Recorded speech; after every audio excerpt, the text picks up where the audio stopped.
What's up, people? Welcome back to the Boxing Objective. Been a crazy couple of days. It's another one about Tyson the Gypsy King Fury and Anthony Joshua. As you guys already know, we're giving away a whole slew of boxing related prizes at the 500 subscriber mark. All you got to do to enter into the competition is like, comment and subscribe, and I'll have your name and you'll be automatically entered into the prize draw. We also have an Amazon affiliate link in the description box below where you can purchase any of your required Amazon items via the Boxing Objective Amazon affiliate link. Best of luck with the prize draw. So, since Tyson Fury's comments emerged that he made in the Overlap interview with Gary Neville, everybody has had something to say. Eddie Hearn has come back with his rebuttal. Anthony Joshua this evening has had something to say. Big John Fury's had something to say. Dylan White's name's been roped into it because Tyson Fury has turned around and now named his hit list for the next 5 fights, and Dylan White's name's on the list. I mean, my God, Tyson Fury really does know how to stir up the pot, doesn't he? But to be honest with you, I think what Eddie Hearn said in response, there might be something in that.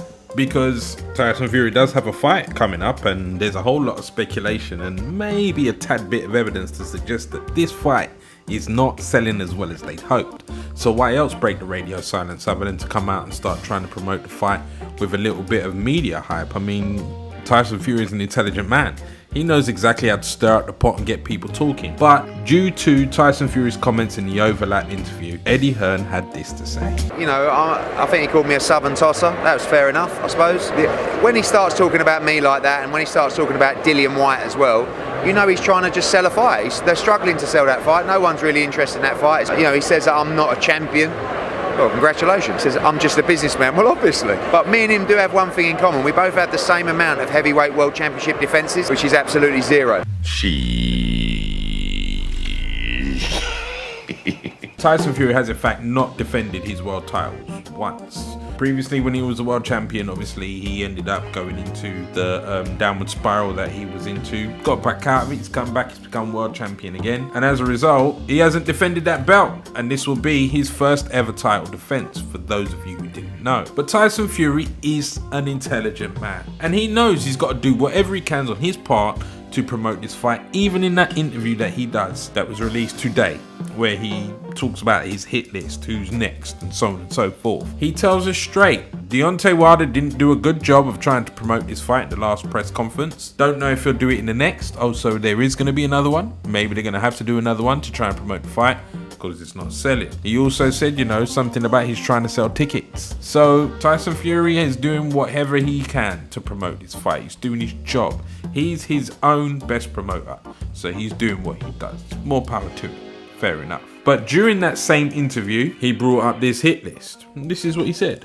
Fight Wilder in October 9th. I'll fight Dylan White back in the UK for the first time in years at a stadium up the north here somewhere, Manchester or something, in December. Let's get a date in December. I'll shut that bum right up. That'll be an easy one. And then I'll fight Joshua in March time, where it's in Saudi Arabia. Let's do it. And then we can have a rematch in the summer back here at Wembley. And then I'll go out in my last 5th fight. That'll be about however long, 2 years, and I'll fight Derek Chisora. That's 5 fights, yeah? Great. If that is the case, Mr. Fury, great. We are all over the moon to hear that this is what your plan was be. And if we got all of those fights, bang, bang, bang, bang, bang, just like you said, man, we will be happy. We, the boxing fans, the boxing community, everybody will be happy. But unfortunately, I'm not sure that that's going to go down like that. Because look, once Tyson Fury's in the ring, the bell goes, Tyson Fury does what he does. Fantastic boxer. This guy knows how to win. He knows how to box, okay? But everything leading up to that, man, I just don't know. I don't know what to believe with this guy. The problem is with Tyson Fury, he can stand there and tell you the truth, plain in your face, tell you exactly what he's going to do, because he told us in the second fight exactly what he was going to do against Wilder. Nobody believed him, and then he went and did it. At the same time, he can tell us exactly what he's going to do right in our faces, and then he doesn't do it. So you just don't know what you're going to get with him. If these are the fights that you're planning on doing, if you're serious about that, then hey, great. Go ahead and do it. I'm not so sure. I'm not even sure about this Wilder fight happening, let alone anything after that. Who knows what's going to go on? It just seems to be the way with Tyson Fury. You just don't know what you're going to get. Once he's in the ring, you know what you're going to get. You know you're going to get a boxing performance that is superior to pretty much every heavyweight. Maybe not Anthony Joshua, we don't know, we want to find out, we hope we find out. But once he's in the ring and the bell goes, you know what you're going to get. But I just don't know. So since he mentioned Dillian Whyte's name, the Twitter beef began and the Twitter fingers started working, and there was a bit of back and forth today on Twitter.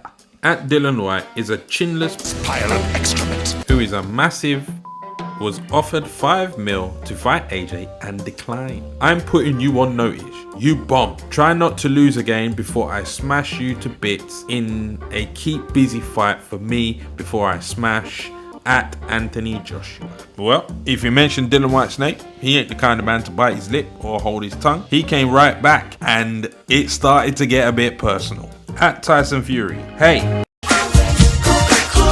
if you're serious about the fight, me, you and Fish Eyes at Frank Warren TV, stop talking and let's do business. Not just to talk online, you know where I'm at. Hashtag don't do. Now, Dillian Whyte, of course, has been having an absolute madness with the WBC backwards and forwards for the past few years. The WBC have messed him around grossly. And if he was to get a chance at the WBC title, be it against Tyson Fury or Anthony Joshua, or who knows, maybe even Deontay Wilder, I'd be very, very happy for him because he does deserve it. Dillian Whyte deserves a title shot, straight up and down. Will he ever get it? Let's hope so. I think he's more likely to get it from Tyson Fury than from Deontay Wilder. He's already refused, as Tyson Fury said in his tweet, a title shot with Anthony Joshua. I mean, there was a big discrepancy over the deal that was offered, so he turned it down, said no. Then AJ went on to fight Andy Ruiz Jr. in the first fight, so on and so forth. But the fact of the matter is that Deontay Wilder and Dillian Whyte have had a lot of back and forth in recent times. And there is, you know, a bit of tension there. So if they did get in the ring, I think it would be a decent tear up. But I would back Tyson Fury to win that one. So Big John Fury's had his say. He did an interview in the last couple of days. He gave us an update on his granddaughter, baby Athea, who is doing well. Great news for the Fury family. He also spoke about Tyson's current training camp, because I think Tyson's back over here. Sugar Hill's back over here, and he has changed his opinion about Tyson Fury's training camp. He's very happy with what he's seeing. He says that Tyson's happy with Sugar. He's happy with what he's learning. And then the guy interviewing him brought up about Anthony Joshua's comments in his overlap interview, and Big John, he reassures us that no, Tyson Fury wants every fight, we want every fight, and at the end of the day, it's the politics that got involved, and that's the reason why the fight didn't happen. So I would say, you know, it's safe to assume that that could be a very large percentage of the truth. It's just, it was a bit shady the way they handled it. Maybe they was trying to set Eddie Hearn up to make him look bad because they didn't think he would do it, and then when he didn't pull through with it, they was just going to go, okay, we'll fight Wilder instead, and nobody would have known any different. They would have just blamed Eddie Hearn. That's the problem with Tyson Fury. Does want to fight. He does. Anthony Joshua wants to fight. So I take John Fury's word on that. I believe him. Now, this evening, Anthony Joshua did an interview, and these are a few of his words. His response to that was, you couldn't smoke a cigarette, and he beats you inside or knocks you out in 6 rounds. I love it. I love it. You gotta love it, innit? You love it. You love it. If anyone loves it, you love it. Of course. God, be honest. You love it. Of course. Spin that camera. Let me see a picture of you and Fury in the background. No, God, let's tilt it to the right of it. A little bit more. Let's not play these games, Mr. winding you up. No, look, I hate doing interviews, if I'm honest with you, because what makes sense to me in my head is different from what makes sense to other people in their head. Yeah, it's annoying. I want to fight Fury. I want to fight whoever. It's no big deal. Will I smoke him? What am I going to say? No, I think Fury's going to punch my head in for 12 rounds and he's going to become undisputed championship of the world. Of course I ain't going to say that. I believe truly I'm going to smoke that guy. So with that being said, I mean, these guys are up for it. They constantly got a lot to say about each other, be it online or in interviews or whatever. So I think it's a bit interesting how all of a sudden this has kind of reignited this between these two online, because to my knowledge, they was both focused on the fights that they were heading into shortly. But now they're kind of talking about each other again. I don't know. Could this mean something behind the scenes? Could there be a step closer to them actually fighting? Maybe they've agreed something for when they finish these fights. They're just going to let us know. So hopefully both guys are focused on their opponents coming up. I mean, Deontay Wilder obviously is working hard to make the changes, and Alexander Usyk is going to show up ready to fight. But I do predict that Tyson Fury will get through this fight with a victory, and also that Anthony Joshua will get through this fight with a victory.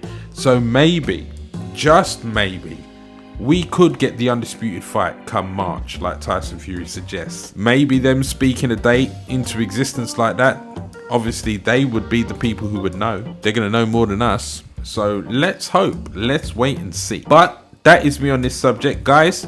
Thank you so much. Don't forget to follow the Amazon affiliate link for the Boxing Objective in the description box below to do all your Amazon shopping. And best of luck with the prize draw at the 500 subscriber mark. People, I will catch you on the next video. This is the Boxing Objective. Peace.